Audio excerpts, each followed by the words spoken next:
বাংলাদেশের চলচ্চিত্র অঙ্গনে সম্প্রতি আলোড়ন সৃষ্টি করেছে চিত্রনায়িকা বর্ষার একটি মন্তব্য। এক সাক্ষাৎকারে তিনি জানান, তার সন্তানরা বড় হয়ে যদি দেখে তাদের মা একজন সিনেমার নায়িকা ছিলেন, সেটি নিয়ে তারা কি ভাববে। এই চিন্তা থেকেই তিনি অভিনয় ছেড়ে দেওয়ার সিদ্ধান্ত নিয়েছেন।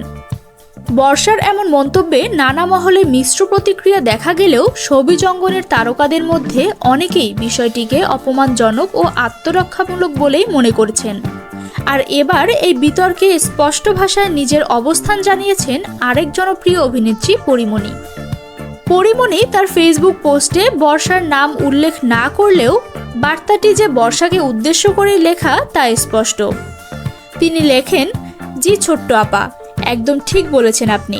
একটা সময় পর্যন্ত নায়িকা হিসেবে পর্দায় ভালো লাগা যায়, কিন্তু আপনার সন্তান বড় হলে সেটা আর প্রাসঙ্গিক নয়।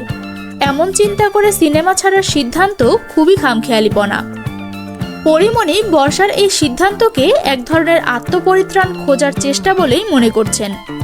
তিনি মন্তব্য করেছেন, একজন শিল্পী হিসেবে বর্ষা নিজে যেমন অভিনয় করেছেন, তেমনি দর্শকদের মনে যে চিত্র তৈরি হয়েছে তা তো মুছে ফেলা সম্ভব নয়।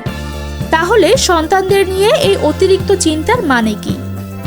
পোস্টে আরও উল্লেখ করা হয়, আপনি যদি সত্যি মনে করেন এই পেশা সন্তানদের জন্য লজ্জার, তাহলে তাদের থেকে সেটাও গোপন রাখার কোনো সুযোগ নেই। বরং আপনি চেষ্টা করুন নিজেকে একজন গর্বিত অভিনেত্রী হিসেবে তুলে ধরতে। পরীমণি প্রশ্ন তোলেন, বর্ষা এত বছর ধরে কতজনকে কাজ থেকে বঞ্চিত করে, কতগুলো সিনেমা আটকে রেখে এই ইন্ডাস্ট্রিকে কতটা ক্ষতিগ্রস্ত করেছেন। সেসব নিয়ে কি তিনি একবারও ভেবেছেন? সবচেয়ে বেশি আলোচনা তৈরি করেছে বর্ষার ব্যবহার করা মেয়েদের বাজার শব্দবন্ধটি।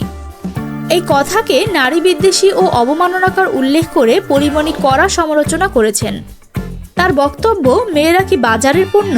এটা কি আম আলু কচু নাকি? এই ধরনের মন্তব্য একজন নারী হয়ে কিভাবে আপনি করতে পারলেন?